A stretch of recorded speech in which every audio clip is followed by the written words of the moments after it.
Good evening. আজকে একটি বিশেষ খুশির খবর আছে। সিলভার জোন ইন্টারন্যাশনাল অলিম্পিয়াডের ম্যাথামেটিক্স, ইংলিশ এবং সায়েন্স যারা 2024-25 সালের এই তিনটি সাবজেক্টে লেভেল 2 এর পরীক্ষা দিয়েছিল, আজকে একটু আগে রেজাল্ট আউট হয়েছে। এই রেজাল্ট কী করে চেক করতে হবে তাদের জন্য বলছি। প্রথমে গুগলে গিয়ে সার্চ করতে হবে সিলভার জোন অলিম্পিয়াড, বা শুধু সিলভার জোন সার্চ করলেও হবে। অনেক লিঙ্ক আসবে, যে কোনো একটি লিঙ্কে ক্লিক করলেই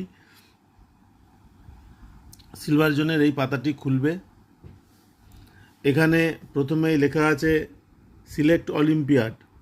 ড্রপ ডাউন অ্যারোতে ক্লিক করে অলিম্পিয়াড কোন পরীক্ষা সেটা সিলেক্ট করতে হবে। ধরা যাক ম্যাথামেটিক্স সিলেক্ট করলাম। এরপর আছে এক্সাম লেভেল, এখানে লেভেল 2 আছে, এটাকে সিলেক্ট করতে হবে। এনরোলমেন্ট নম্বর এনরোলমেন্ট টিকিটেই আছে। এখান থেকে এই 12 অঙ্কের এনরোলমেন্ট কোডটি এবং পাস কোডটি লাগবে, এটা দেখে দেখে সার্চ করতে হবে। এনরোলমেন্ট নম্বর আমি একটা উদাহরণস্বরূপ সার্চ করছি M03। একটি বাচ্চার এনরোলমেন্ট নম্বর এটি। অ্যাক্সেস কোড যেটি এনরোলমেন্ট টিকিটে আছে। এরপর আছে পার্টিসিপ্যান্ট নেম, এখানে বাচ্চাটির নাম লিখতে হবে।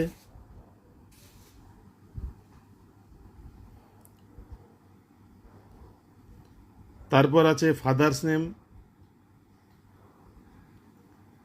এটা লিখতে হবে। মোবাইল নাম্বার, যে মোবাইল নাম্বার পরীক্ষার সময় লেখা হয়েছিল, বিশেষত লেভেল 1 এর পরীক্ষার সময়, সেই মোবাইল নম্বরটা এখানে লিখতে হবে। এবং তারপর আছে ইমেল অ্যাড্রেস, একই রকমভাবে ইমেল অ্যাড্রেসটাও লিখতে হবে। তারপর একটি ক্যাপচা কোড আসবে, ক্যাপচা কোডটা এখানে সার্চ করতে হবে। ক্যাপচা কোড দেখে দেখে CJNNV, যতবারই সার্চ করা হোক না কেন ক্যাপচা কোড আলাদা আলাদা আসবে। সমস্ত কিছু লেখা হয়ে গেলে সার্চ করতে হবে। সার্চ করলে এখানে দেখাবে পার্টিসিপ্যান্ট নেম, ক্লাস, এনরোলমেন্ট টিকিট এবং র স্কোর কত পেয়েছে, টোটাল মার্কস কত পেয়েছে, মেডেল কি পেয়েছে, ক্লাস র্যাঙ্ক কত, স্টেট র্যাঙ্ক কত, জোনাল র্যাঙ্ক কত, অলিম্পিয়াড র্যাঙ্ক কত, সবই দেখাচ্ছে।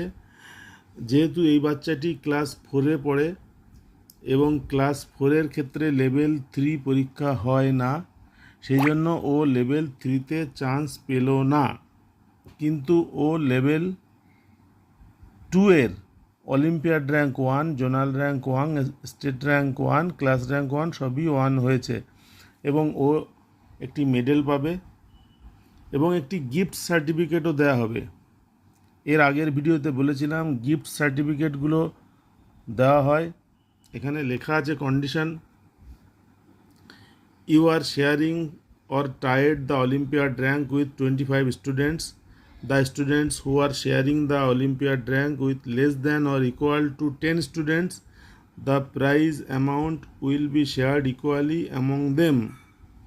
The students who are sharing the Olympiad rank with more than 10 students, in lieu of shared cash award, they will be awarded gift certificate coupon along with medal in the category. যেহেতু এই বাচ্চাটি 25টা বাচ্চার সঙ্গে পুরস্কার ভাগ করে নেবে first prize, সেই জন্য একে আলাদা করে কোনো ক্যাশ প্রাইজ দেওয়া হবে না, একটি গিফট সার্টিফিকেট দেওয়া হবে, যেটি পরবর্তী কোনো পরীক্ষার সময় বই কিনলে বা অলিম্পিয়াড পরীক্ষার সময় ওর ফি থেকে এই টাকাটা বাদ দেওয়া যাবে। এইভাবে আমাদের যে সমস্ত ছাত্ররা অলিম্পিয়াড লেভেল 2 এর বিভিন্ন পরীক্ষা দিয়েছিল তারা রেজাল্টগুলি চেক করে নেবে এবং নিজেদের রেজাল্টগুলো দেখবে যে এরা এলিজেবল কিনা লেভেল 3-র জন্য। যদি লেভেল 3-র জন্য এলিজেবল হয় তাহলে এদের লেভেল 3 পরীক্ষা দিল্লিতে গিয়ে দিতে হবে যদি এরা যেতে চায়। তার জন্য খরচ খরচা সব নিজেদের।